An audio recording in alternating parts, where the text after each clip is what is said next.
শুরু করে দিতে হবে।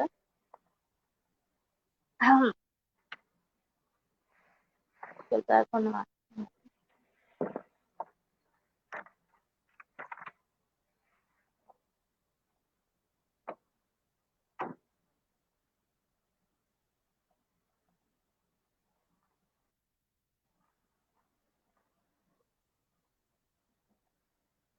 আচ্ছা। Assalamu alaikum everyone. I am Naima Rahman, currently welcoming all of you to our special webinar, a discussion about the new strain of coronavirus and the safety measurements. We have today with us Kamruzaman Nabil, who is currently a student of Isfahan University of Medical Science in Iran.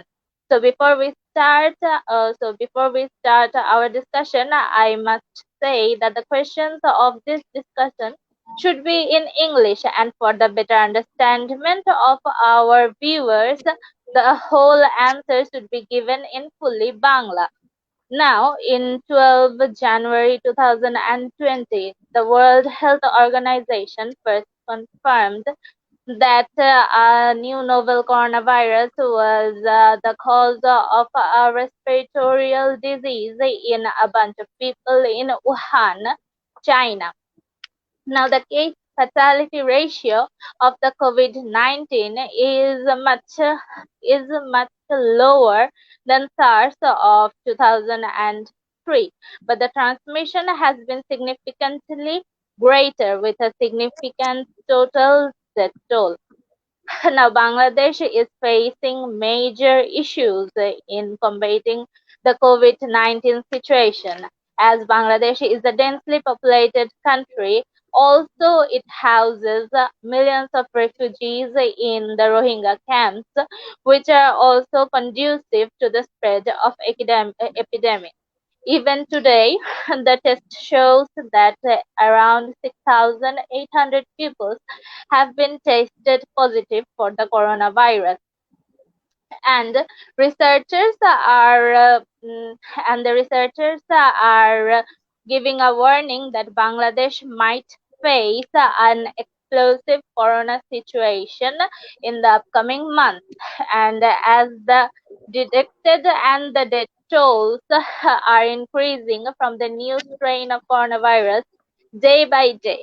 Dr. Nabil, um, please tell something about the new strain of the coronavirus and what are the differences between the new strain and the old strain?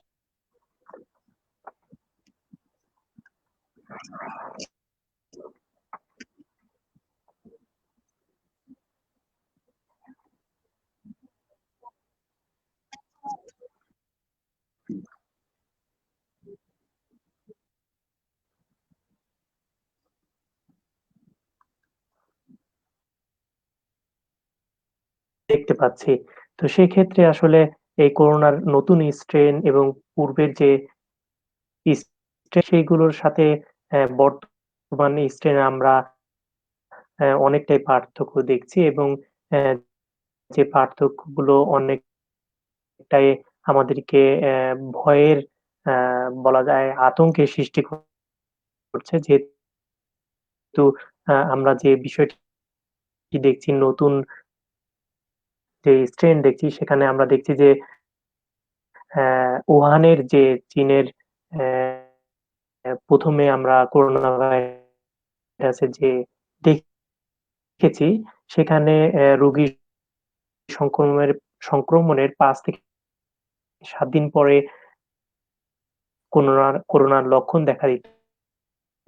কিন্তু যুক্তরাজ্য বা আমরা বাংলাদেশে বা অন্যান্য দেশে যে নতুন স্ট্রেন দেখছি সেখানে ৪৮ থেকে ৭২ ঘন্টার মাঝে আমরা লক্ষণ দেখতে পাচ্ছি। যার ফলে মৃত্যুর হার এবং অ্যা করোনা ভাইরাসের যে নতুন স্ট্রেন এটার যে দ্রুত বিস্তৃতি ঘটছে সে বিষয়টা আমরা দেখতে পাচ্ছি। সাথে আরেকটি বিষয় আপনাদেরকে বলব সেটি হচ্ছে করোনা ভাইরাসের যে এখন বর্তমানে যে স্টেনটি রয়েছে সেটি ২ যারা আক্রান্ত হচ্ছেন তারা ২ থেকে ৩ দিনের মাঝেই বেশিরভাগ রো রোগীর শারীরিক অবস্থার অবনতি দ্রুত ঘটছে এবং অ্যা আরেকটি তথ্য এখানে আমি যুক্ত করতে চাই সেটি হচ্ছে ইরানের একটি শহরে কিছুদিন আগের যে তথ্যটি আমরা দেখেছি সেখানে দেখছি যে একটি আছে খারাপের দিকে সেটি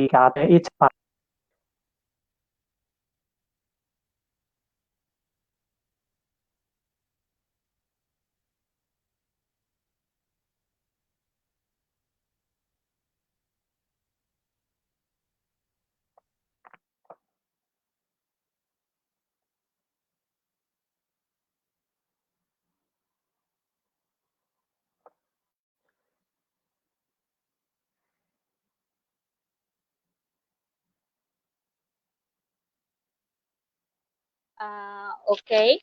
So, you were saying that there has been seen many symptoms which were not seen previously. So, can you please elaborately explain about the symptoms of the new strain of coronavirus and how can we differentiate it?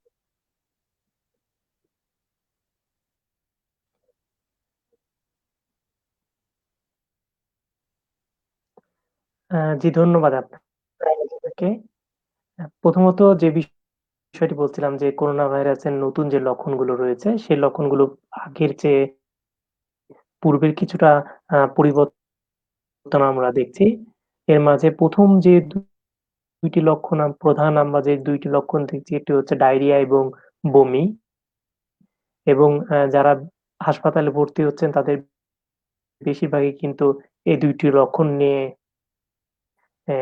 আসছেন হাসপাতালে এবং corona টেস্টের জন্য অনুরোধ করছেন বা corona test করার জন্য বলছেন এবং সাথে শুধুমাত্র এই ২ টি লক্ষণের সাথেও যে লক্ষণগুলো দেখছি সেটি হচ্ছে যে অ্যা জ্বর রয়েছে, সাথে ওষুধ খেলেও এই জ্বরের পরিমাণ কমছে না এবং সেটি একটি স্থিতিশীল পর্যায়ে থাকছে।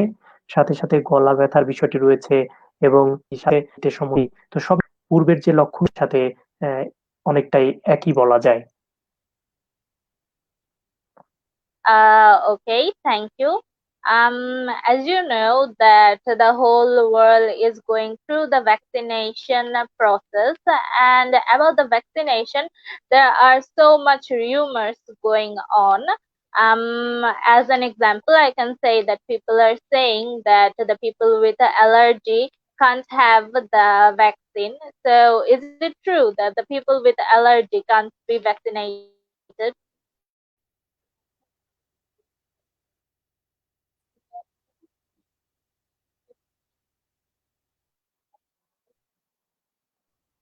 আ জি ধন্যবাদ আপনাকে। আসলে অ্যা করোনা ভাইরাস আসার পরে অনেকটা কিন্তু অ্যা ভ্যাকসিনের যে বিষয়টি আশার বাণী আমাদেরকে দেখিয়েছে। বিশেষ করে অক্সফোর্ডের এবং সাথে রাশিয়ার এবং চীনের যে ভ্যাকসিন গুলো রয়েছে সেগুলো কিছুটা আশার বাণী দেখা দিয়েছে। যদিও আসলে এখানে কিছু প্রশ্ন আছে।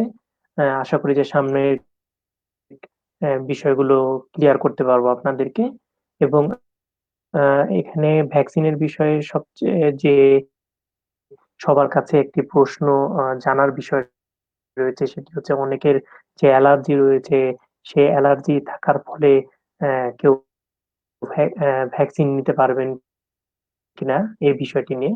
তো সে বিষয়ে যদি বলব যে একেকজন ব্যক্তির একেকটি বিষয়ে অ্যালার্জি হতে পারে। যেমন বিষয়টি আবহাওয়ার ক্ষেত্রে অ্যালার্জি দেখা যায়। আর প্রতিটি অ্যালার্জেনের রেসপন্সে নির্দিষ্ট একটি IgE তৈরি হয়।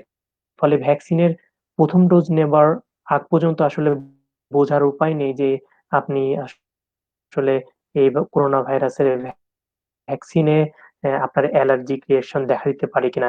তো সেক্ষেত্রে যে বিষয়টি বলব সেটি হচ্ছে আপনি ১ম ডোজটা নিয়া যেতে পারে এবং ১ম ডোজ নেবার পরে আসলে সেখানে যদি কোনো অ্যালার্জিক রিঅ্যাকশন দেখা যায়, তবে সেক্ষেত্রে আপনি চিকিৎসকের পরামর্শ নিতে পারেন এবং চিকিৎসকের পরামর্শ নেবার পরে ২য় ডোজের ক্ষেত্রে আপনি নিবেন কিনা সে বিষয়টি নির্ধারণ করতে পারেন। আ এক্ষেত্রে একটি বিষয় আপনাদের এখানে যুক্ত করতে চাই। সেটি হচ্ছে যে যেকোনো অ্যালার্জেনের ১ম এক্সপোজার শুরু হয় চুলকানি বা শরীরে বিভিন্ন লালচে রং দেখা দিতে পারে। তবে মারাত্মক হবার কিছু নেই। সাথে, সাথে অ্যা এ অক্সফোর্ডের যে ভ্যাকসিনটির কথা বলা হচ্ছে, সেখানে এখন পর্যন্ত অ্যালার্জেনের যে উপাদান থাকার কথা সে মানে নরমালি অ্যালার্জেন হতো যেটি বলছিলাম যে ১ম ডোজ আপনি নিতে পারেন। তারপরে যদি কোনো অ্যালার্জিক রিঅ্যাকশন দেখা দেয়, সেক্ষেত্রে আপনি ২য় ডোজের ক্ষেত্রে সতর্ক হতে পারেন। আর আরেকটি বিষয় মাথায় রাখা উচিত সেটি হচ্ছে যে অ্যালার্জিক রিঅ্যাকশন এর সাথে পার্শ্ব প্রতিক্রিয়াকে আমাদেরকে একসাথে করে দেওয়া যাবে না।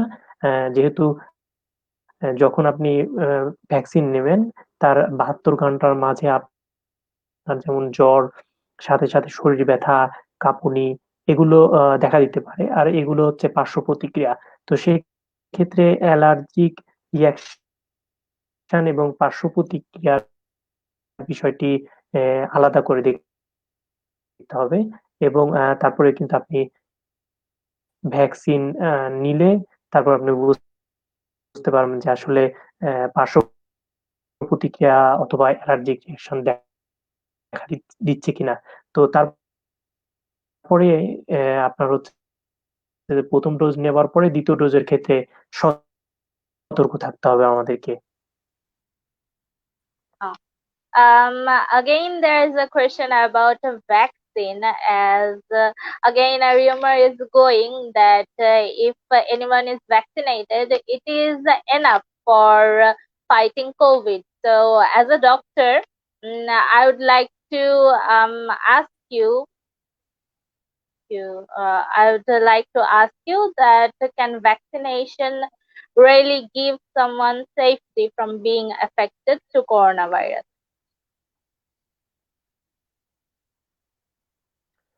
জি, যে বিষয়টি জানতে চাচ্ছিলেন যে ভ্যাকসিন নিলে করোনায় আক্রান্ত হওয়া থেকে সুরক্ষা পাওয়া যাবে কিনা?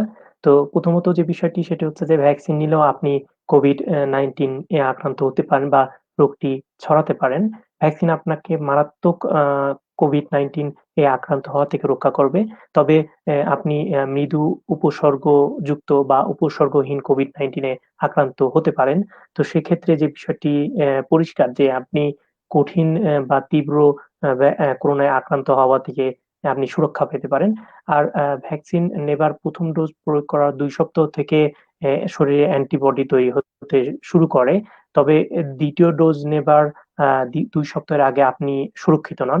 তো সেক্ষেত্রে ২য় ডোজ নেবার আ ২ সপ্তাহের পরে আপনি যদি করোনা ভাইরাসে আক্রান্ত হন তাহলে সেক্ষেত্রে ভ্যাকসিনের যে কার্যকারিতা রয়েছে, সেই ভ্যাকসিনের কার্যকারিতা আপনার শরীরে প্রভাব ফেলতে পারে। অর্থাৎ মৃদু বা উপসর্গহীন করোনা ভাইরাসে আপনি আক্রান্ত হতে পারেন। তাই যে বিষয়টি এখানে গুরুত্বপূর্ণ সেটি হচ্ছে অনেকের মাঝেই যে অ্যা রিউমারটা রয়েছে যে ভ্যাকসিন নিলে আমরা পুরোপুরি সুস্থ বা আমরা নিরাপদ বা আমাদের মাঝ থেকে আমাদের মাধ্যমে করোনা ভাইরাস ছড়াবে না। এইটি হচ্ছে এখন পর্যন্ত আমরা দেখছি না। তো সেক্ষেত্রে ভ্যাকসিন নেবার পরেও যে স্বাস্থ্য দিক নির্দেশনাগুলো রয়েছে এবং বিশেষ করে মাস্ক পরা, হাত ধোয়া এই যে বিষয়গুলো রয়েছে, সে বিষয়গুলো অবশ্যই আমাদেরকে মেনে চলতে হবে। Um, Now we have come to the point of discussion. It is one of my favorite questions, and as a people of a young generation, I am like feeling really suffocated in this lockdown, as we are bound to be staying at home and we can't really get outside, and even we are having problems with our mm, studies, as all of the schools and colleges have been shut down and we don't really seem to be living a life. It is like living, I'm sorry, but it's like living in a cage. So, as a representative of the young generation, the deteriorating mental health of ours, what can we do, and maybe what measures can be taken by us if we want to be in a mentally healthy situation? জি, ধন্যবাদ আপনাকে এই সুন্দর প্রশ্নের জন্য। অবশ্যই এটা একটি গুরুত্বপূর্ণ প্রশ্ন। এই কারণে যে আসলে করোনার কারণে বিশেষ করে আমাদের দেশে প্রায় ১ বছর হতে চলেছে শিক্ষা প্রতিষ্ঠানগুলো, স্কুল, কলেজ আ বন্ধ রয়েছে এবং এর ফলে যারা শিক্ষার্থী রয়েছেন তারা দেখা যাচ্ছে বোরিং ফিল করছেন বাসায়। কি করবেন বা বিভিন্ন সময় সময়গুলোকে সঠিকভাবে কাজে লাগানোর কিভাবে লাগাতে পারি এই বিষয়গুলো নিয়ে কিন্তু অনেকটাই প্রশ্ন রয়েছে। তো সেক্ষেত্রে প্রথমত যে বিষয়টি বলব সেটি হচ্ছে যে আমাদের করোনা ভাইরাস আসার পরে যে ১ বছর পার হয়েছে এবং করোনা ভাইরাস আরো কতদিন থাকবে এই বিষয়টা কিন্তু আমরা এখনো অনিশ্চিত। তো সেক্ষেত্রে আমাদেরকে এমনভাবে তৈরি হতে হবে যাতে করে করোনা ভাইরাসকে নিয়েই আমরা কিভাবে আমাদের শিক্ষা প্রতিষ্ঠানগুলো চালাতে পারি, আমাদের মানসিক অবস্থাটা ঠিক রাখতে পারি। তো সেই বিষয়টি আমাদেরকে আ মাথায় রাখতে হবে। তো সেক্ষেত্রে বাসায় থাকা অবস্থায় আমরা স সর্বাত্মক চেষ্টা করা উচিত যে আমরা যে সময়গুলো বাসায় থাকছি, তো সেই সময়গুলো কিভাবে সঠিকভাবে আমরা কাজে লাগাতে পারি। তারপরে যে মানসিক অবস্থার বিষয়টি রয়েছে, যেহেতু আসলে একাকী থাকা বা দেখা যাচ্ছে যে নিজেদের ক্লাসমেট বা অন্যান্য যারা রয়েছে শিক্ষা প্রতিষ্ঠান বন্ধ থাকার কারণে তাদের সাথে যোগাযোগ না থাকা। তো সেক্ষেত্রে বাসায় থাকার কারণে দেখা যাচ্ছে একাকী একটি পরিবেশ তৈরি হতে পারে, যা বিভিন্ন সময় বিভিন্ন মানসিক সমস্যা তৈরি করতে পারে। তো সেক্ষেত্রে যে বিষয়টি বলব সেটা হচ্ছে যে যারা আত্মীয়স্বজন রয়েছে বা আশেপাশের পরিচিত যারা রয়েছে তাদের সাথে নিয়মিত যোগাযোগ রাখা। বিশেষ করে যদি বাইরে যাওয়ার সুযোগ না থাকে তাহলে অনলাইনের মাধ্যমে যোগাযোগ করা এবং যেকোনো বিষয়ে যেকোনো সমস্যায় পড়লে সেক্ষেত্রে আস্থাভাজন যারা ব্যক্তি রয়েছেন তাদের কাছ থেকে পরামর্শ নিতে পারেন এবং আ সাথে বাসায় বই পড়া, গান শোনা এবং শরীরচর্চা এই বিষয়গুলো বাসায় নিয়মিত করতে পারেন যা আপনার মানসিক অবস্থাকে আমার কাছে মনে হয় যে ডেভেলপ করতে সহযোগিতা করবে। আরেকটি বিষয় যে বিষয়টি বলব সেটি হচ্ছে যে যদি এখানে ইরানের একটি উদাহরণ দিই সেটি হচ্ছে যে ইরানেও কিন্তু করোনা ভাইরাসের যে প্রকোপ আমরা দেখেছি সেটি বাংলাদেশের তুলনায় কোনো ক্ষেত্রে কম ছিল না। তবুও ইরানে যে যারা দায়িত্বশীল ব্যক্তি রয়েছেন তারা যে অ্যা অ্যা পরিকল্পনা নিয়েছেন, সেই পরিকল্পনা মাফিক কিন্তু পুরো সময়টাই শিক্ষা প্রতিষ্ঠানগুলো বন্ধ ছিল না। তারা যে কাজটি করেছেন মূলত সেটি হচ্ছে যে পুরো ইরানকে বিভিন্ন যে প্রভিন্স রয়েছে সেগুলোকে আলাদা বিভক্ত করে করোনা ভাইরাসের পরিস্থিতির আলোকে বিভক্ত করে সেই এলাকার পরিস্থিতি যদি রেড জোন হয় তাহলে সেক্ষেত্রে সেই এলাকার শিক্ষা প্রতিষ্ঠানগুলো বন্ধ রাখা। সাথে যদি কমলা রং বা হলুদ রঙের হয় তাহলে সেক্ষেত্রে সে সময়গুলোতে শিক্ষা প্রতিষ্ঠানগুলো খুলে দেওয়ার সিদ্ধান্ত নিয়েছিলেন এবং এর ফলে দেখা যাচ্ছে যে ইরানের যে শিক্ষা প্রতিষ্ঠানগুলো রয়েছে সেখানে সেশন জটের বিষয়গুলো আমরা দেখছি না এবং সাথে যে এলাকায় রেড জোনের কারণে করোনা ভাইরাসের বিস্তৃতির কারণে শিক্ষা প্রতিষ্ঠানগুলো বন্ধ ছিল, সেখানে দেখা যাচ্ছে অনলাইনে ক্লাসের ব্যবস্থা করা হয়েছে এবং অনেক ক্ষেত্রে অনলাইনে শিক্ষা পরীক্ষার যে বিষয়গুলো রয়েছে সেগুলো কিন্তু না হচ্ছে। তো সেক্ষেত্রে এর ফলে দেখা যাচ্ছে যে আমাদের ইরানের শিক্ষা আ কার্যক্রম আ দেখা যাচ্ছে পুরো সময়টা বন্ধ ছিল না এবং সেশন জট বা এই বিষয়গুলো কিন্তু আমরা দেখতে পাচ্ছি না। তো সেক্ষেত্রে আমি আমার কাছে মনে হয় যে এখন যেহেতু করোনা ভাইরাসের দেশে একটি কঠিন অবস্থা চলছে, তো সেক্ষেত্রে এখন অবশ্যই লকডাউনের সিদ্ধান্ত সঠিক বলে মনে করছি। সাথে যদি সময় যদি এই অবস্থার কিছুটা ভালোর দিকে যাই, তবে সেক্ষেত্রে আমাদের যে শহরগুলো রয়েছে, বিভাগগুলো রয়েছে সেগুলো আলাদাভাবে বিভক্ত করে আমরা যদি সে সময়ে সে সময় শিক্ষা প্রতিষ্ঠানগুলো সেই এলাকার খুলে দিয়ে অথবা অনলাইনের মাধ্যমে ক্লাসগুলো নিয়ে বা পরীক্ষাগুলো নিয়ে যদি আমরা চলমান রাখতে পারি শিক্ষা কার্যক্রম, তাহলে আমার কাছে মনে হয় যে শিক্ষার্থী বাসায় অবস্থান করছে বা মানসিক অবস্থার যে একটি কঠিন অবস্থা চলছে, তো সেক্ষেত্রে অনলাইনের মাধ্যমে শিক্ষা কার্যক্রম চালু করার ফলে দেখা যাচ্ছে তাদের মানসিক অবস্থান আমার কাছে মনে হয় যে অনেকটা ডেভেলপ হতে পারে এবং এই কঠিন অবস্থা থেকে কিছুটা হলেও আমার কাছে মনে হয় যে শিক্ষার্থীরা মুক্তি পেতে পারে। Thank you very much. And heading towards our next question, um, we can see that after the previous year, it is it is seen everywhere that people have just forgotten that corona exists, and as they have got a long, it seems like they have got a long vacation, as the schools and colleges have shut down. The students or the children have no tuitions, so they're going here and there, they're hanging, chilling out. But it is not to be done in this corner situation. So kindly, can you tell what kind of decisions can we take to prevent ourselves from corona or to be safe in this pandemic situation?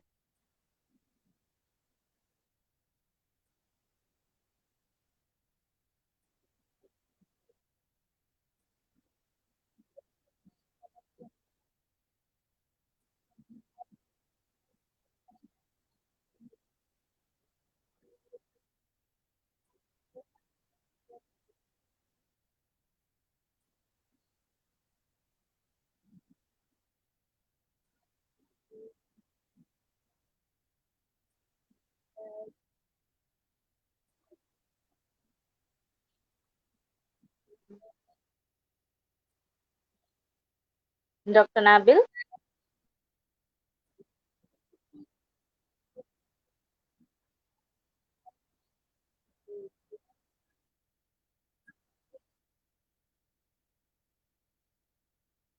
I guess he's having kind of internet connection loss issue.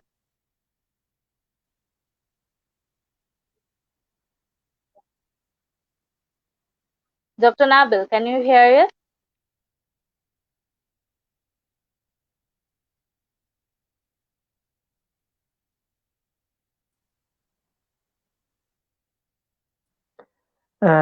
যে বিষয়টি বলছিলাম যে অপ্রয়োজনে বাইরে যাওয়ার বিষয়টি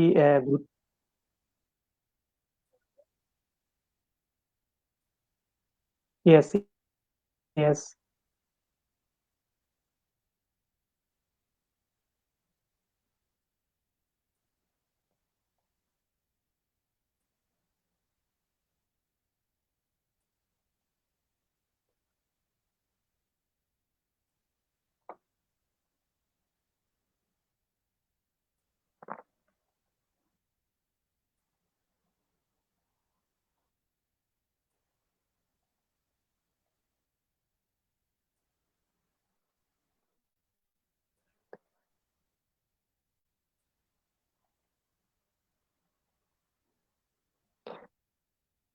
জি, আমি শুনতে পাচ্ছি।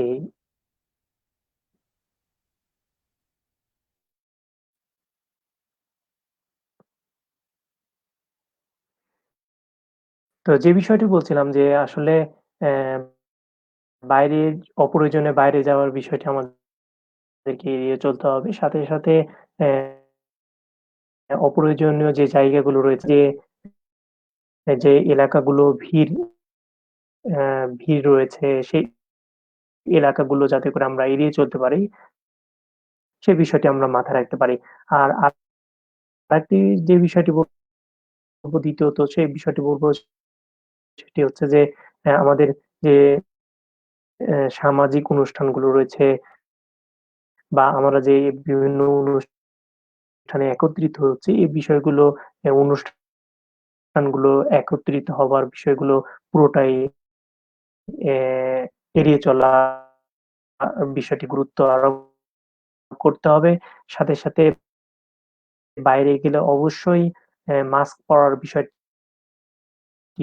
আমাদেরকে দেখতে হবে এবং অন্যকে পড়তে বলতে হবে।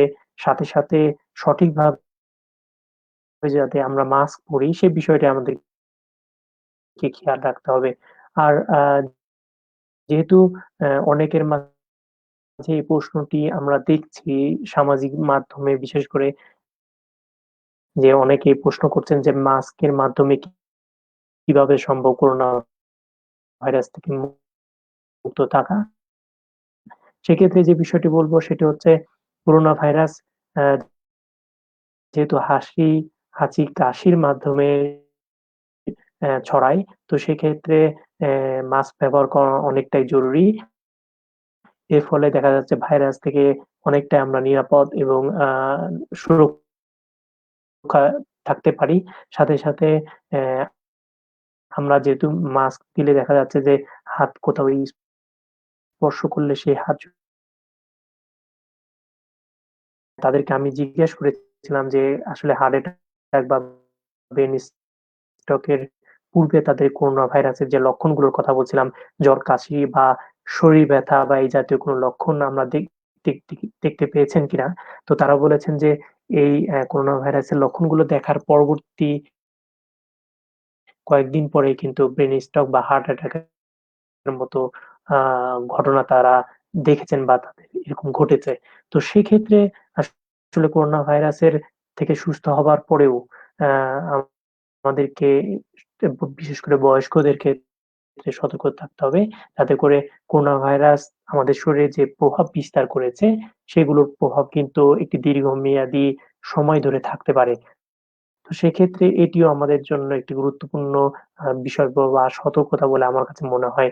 সাথে, সাথে যারা শ্বাসকষ্ট বা যে লক্ষণগুলোর কথা বলছিলাম সেগুলো যদি দেখা দেয় তাহলে সেক্ষেত্রে দ্রুত চিকিৎসকের পরামর্শ নিতে পারেন এবং আরেকটি বিষয় আপনাদের বলব সেটি হচ্ছে যেখানে সেখানে থুতু ফেলা বা দেখা যাচ্ছে যে মাস্ক বা গ্লাভস আমরা ব্যবহার করছি স্বাস্থ্য দিক নির্দেশনা মেনে চলার ক্ষেত্রে। তো সেক্ষেত্রে এইগুলো যেকোনো জায়গায় না ফেলে নির্দিষ্ট জায়গায় ফেলার ক্ষেত্রেও আমাদেরকে অ্যা মনে হয় যে মেনে চলা উচিত।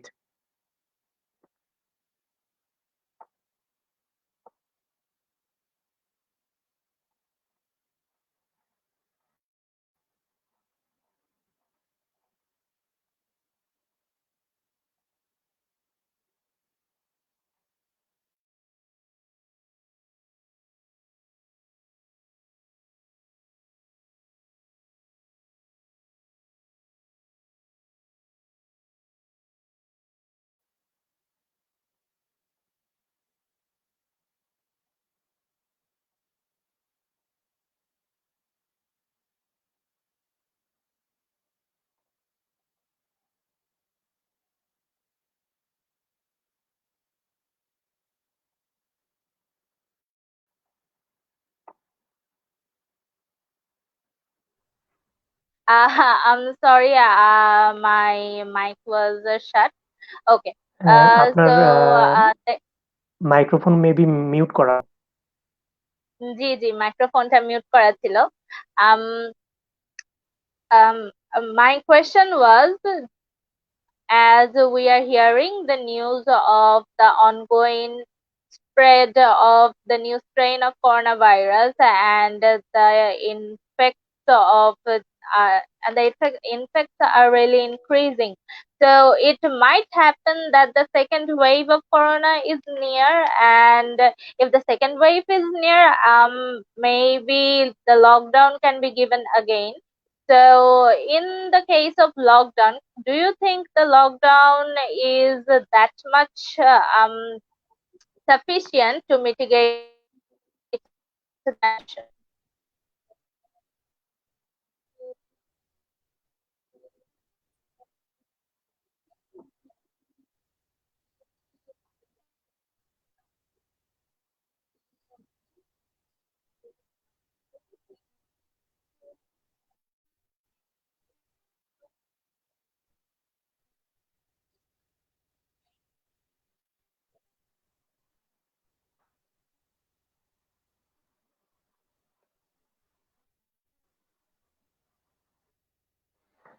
হ্যাঁ, জি, যে বিষয়টি বলছিলেন যে লকডাউনের বিষয়টি আসলে আমরা বিভিন্ন জায়গায় দেখেছি বিশ্বের বিভিন্ন দেশে যখন করোনা ভাইরাসের বিস্তৃতি বৃদ্ধি পেয়েছে তখন আসলে যে বিষয়টি বলছিলাম যে মানুষের সাথে কন্টাক্টের বিষয়টি যাতে করে না হয় তো সেক্ষেত্রে লকডাউনের বিষয়টি সিদ্ধান্ত নেওয়া হয়েছে এবং আমার কাছে মনে হয় যে লকডাউনের ফলে কিন্তু বিভিন্ন দেশে অ্যা সংক্রমণের পরিমাণ কিন্তু সে সময়ে কমেছে।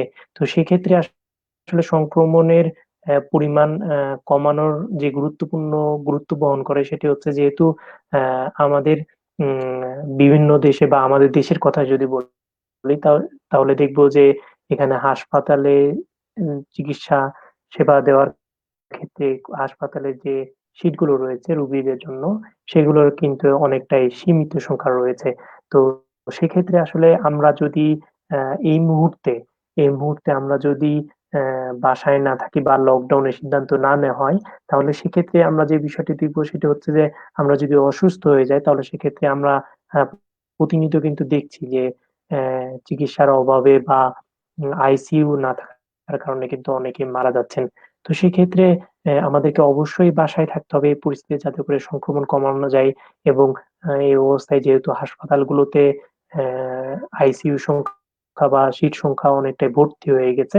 তো সেক্ষেত্রে অবশ্যই বাসায় থাকা বা যে লকডাউনের সিদ্ধান্ত নেয়া হয়েছে সেটি অবশ্যই আমাদেরকে মেনে চলতে হবে। আরেকটি বিষয় যে বলব সেটি হচ্ছে যে যেহেতু হাসপাতালে যারা চিকিৎসা সেবা দিচ্ছেন তাদের মানসিক অবস্থাও একটি গুরুত্বপূর্ণ বিষয় রয়েছে। তো সেক্ষেত্রে আমাদের যদি অধিক হারে করোনা ভাইরাসে আমরা আক্রান্ত হই, তাহলে সেক্ষেত্রে হাসপাতালে কিন্তু চিকিৎসা সেবা দিতে গিয়ে চিকিৎসকদেরকে হিমশিম খেতে হবে। তো সেক্ষেত্রে তাদের মানসিক অবস্থাটাও কিন্তু অনেকটা গুরুত্বপূর্ণ। তো আমার মনে হয় যে এই অবস্থাটার দিকে খেয়াল করে আমাদেরকে যে লকডাউনের সিদ্ধান্ত যদি নেওয়া হয় বা লকডাউনের যে সিদ্ধান্ত নেওয়া হয়েছে, সেক্ষেত্রে আমাদেরকে অবশ্যই এই মুহূর্তে অ্যা সেটি মেনে চলা উচিত এবং আ বাসায় থাকা উচিত বলে মনে করি। Okay. So we have talked about the symptoms of new coronavirus and the difference between the coronavirus, what can we do, what measures should be taken about the lockdown. So the last and the most important question of this whole session, that we have suppose we have maintained all the safety measures, have taken every needed works to be done, but then somehow we are affected by coronavirus. So please tell us, what should we do if we are affected by this coronavirus?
জি ধন্যবাদ।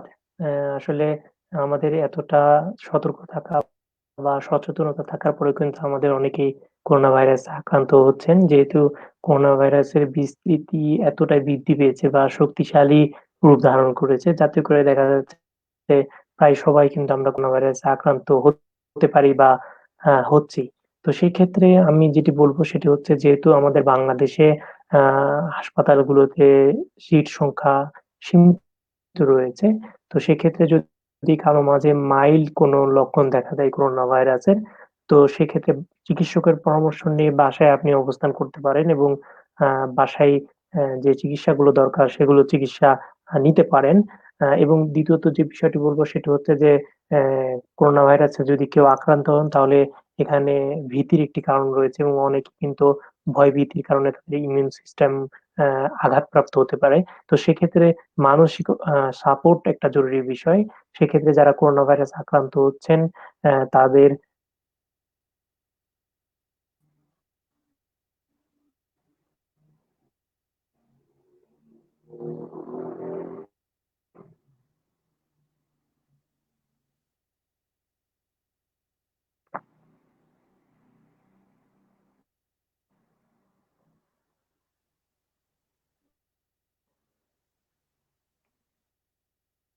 Hello.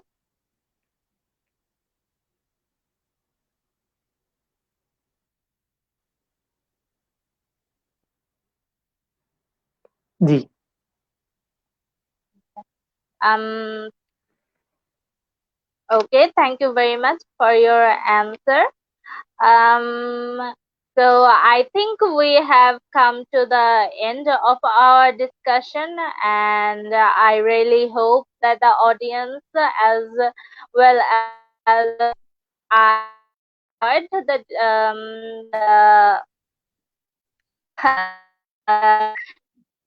it was a very much needed discussion as nowadays coronavirus is the most talked about topic. Well, it is not a topic. It is really very harmful for us, for all mankind, and I do really hope that the audience would hear your advices and would do as you have said. Thank you very much, Dr. Nabil, for your kind cooperation with Luminar Bangladesh. I really, really thank you.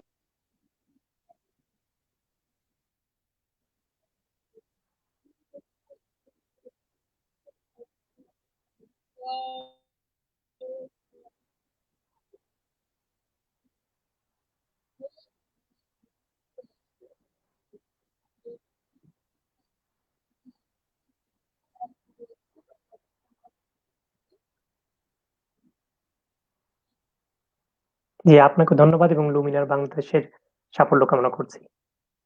Thank you very much. Thank you very much, our audience. Thank you very much, Honorable Dr. Kamruzaman Nabil.